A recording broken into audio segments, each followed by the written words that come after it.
Enjoyable talks on the Korea's emerging technologies and economy. BizTech Brunch. It begins now.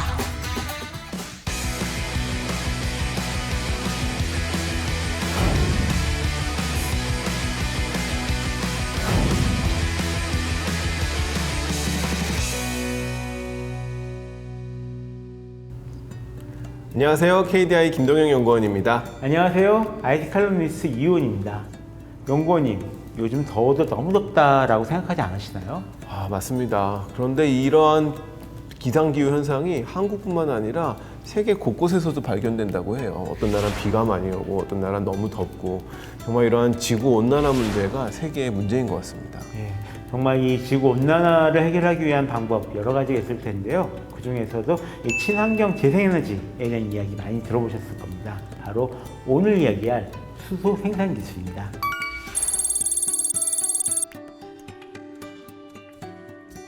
유엔 난민기구에서 발표한 보고서를 보면 2011년서부터 한 10년 동안, 작년까지겠죠, 약 2억 1천만 명이 기후변화로 인해서 난민이 됐다라고 합니다. 그러네요. 이 친환경 에너지의 개발과 보급을 통해서 이 기후 위기를 극복해내야 이런 비극들도 더 이상 일어나지 않을 텐데 말입니다. 그 때문에 저희 정부에서도 이 탄소 중립을 선언했었잖아요.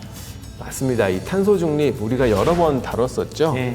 탄소 중립은 이 에너지 분야에 가장 큰 변화를 가져올 것으로 예상을 하고 있는데요. 그 가운데 1차 에너지원으로는 그린 수소가 핵심이 될 것으로 전망을 하고 있습니다. 이 외에도 브라운 수소, 그레이 수소, 블루 수소 등이 있지만 이 그린 수소가 탄소 중립에 가장 가까운 개념입니다. 예. 이를 위해서 정부는 2050년 수소 에너지의 80%를 그린 수소로 전환하겠다는 계획을 세우고 있습니다. 그렇다면 지금 우리나라도 기업들이나 정부나 다양한 연구소에서 지금 이 연구개발을 점점 확대해 나가야 될 것 같은 필요가 있을 것 같은데요. 이 투자 규모는 어떻게 되나요? 정부의 이 전체 탄소 중립 R&D 투자 규모는 최근 3년간 지속적으로 증가를 하고 있습니다. 2019년 1조 400억에서 2020년 1조 3천억, 그리고 2021년 1조 5천억 규모로 이렇게 늘어나는 추세고요. 연평균 17.5%에 달하는 굉장히 가파른 성장세입니다. 확실히 꾸준하게 또 점점 많이 투자를 늘려고 있군요. 맞습니다. 이 정부의 적극적인 투자가 있는 만큼 이 수소를 생산하기 위한 기술들도 개발이 되고 있을 텐데요. 구체적으로 어떤 것들이 있나요? 먼저 해상 풍력 발전을 이용해서 수소를 생산하는 그런 방법이 있습니다. 실제로 이 울산 앞바다에서 추진되고 있는 이 해상 풍력 발전 사업이 있는데요. 이 사업 같은 경우가 계획대로 된다면 2030년까지 한 6기가와트, 이 500만 가구 이상이 쓸 수 있는 전기를 이제 생산할 수 있다라고 하는데, 또 버려지는 쓰레기나 폐기물 등을 멸처를 해가지고 좀 수소로 바꾸는 사업도 지금 연구 개발 중에 있습니다. 설명하신 내용을 들어보니까 자연 혹은 우리가 일상생활에서 쉽게 구할 수 있는 물건에서도 수소를 생산하는데 기여할 수가 있는 거군요. Water electrolysis has seized a lot of attention in the world as an eco-friendly solution that can produce hydrogen. And Korea University has developed a water splitting electrode which can increase the efficiency of hydrogen production by making use of cotton fibers that can be obtained easily in daily lives.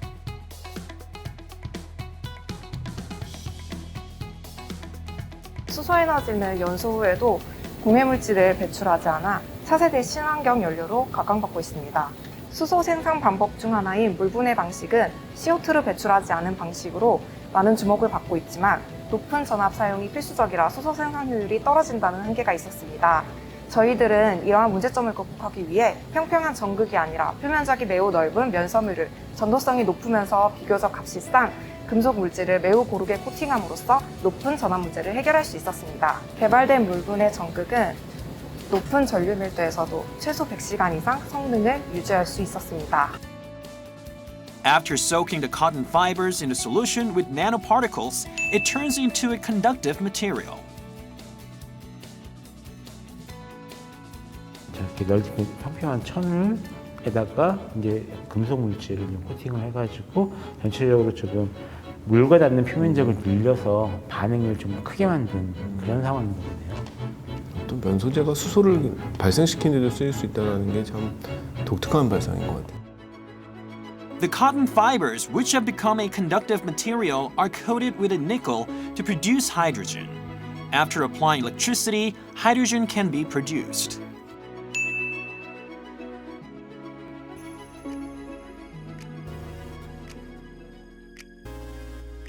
이제 수소가 발생되는 과정이군요. 이번에 개발한 기술은 면섬유의 내부 기공을 최대한 활용해서 촉매 성능을 극대화한 최초의 사례이며 수소 생산 효율과 안정성이 우수해서 기술 상용화에 큰 기여를 할 것으로 기대가 됩니다. 이를 위 제조 공정과 비용을 더욱 효율적으로 줄일 수 있는 방법을 찾기 위해 현재 많은 연구를 진행 중에 있으며 현재 많은 가시적인 성과를 보이고 있습니다.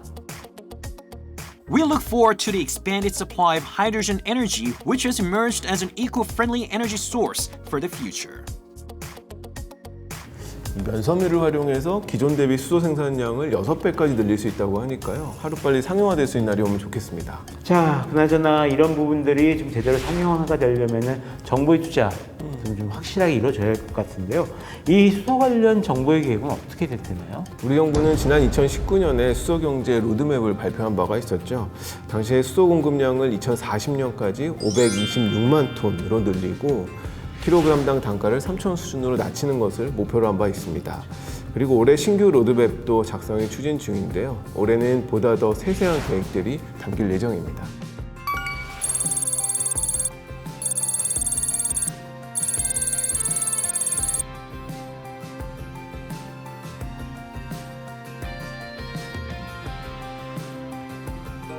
안 그래도 실제로 이 울산이나 현대 같은 이 대규모 석유 화학단지를 보면 뭐랄까 이 고순도 수소 생산 기술이 이미 확보가 되어 있잖아요.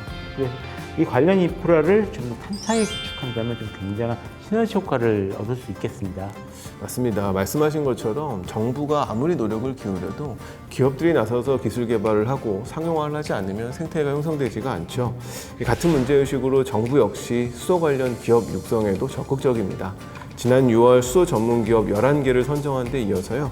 2040년까지 관련 기업 수를 1,000개로 늘릴 예정이라고 합니다. 이렇게 수소, 나아가서 좀 다양한 에너지 기술을 통해서 대한민국이 친환경 에너지 국가라는 명성을 얻게 될 그런 날도 좀 기대를 해보겠습니다.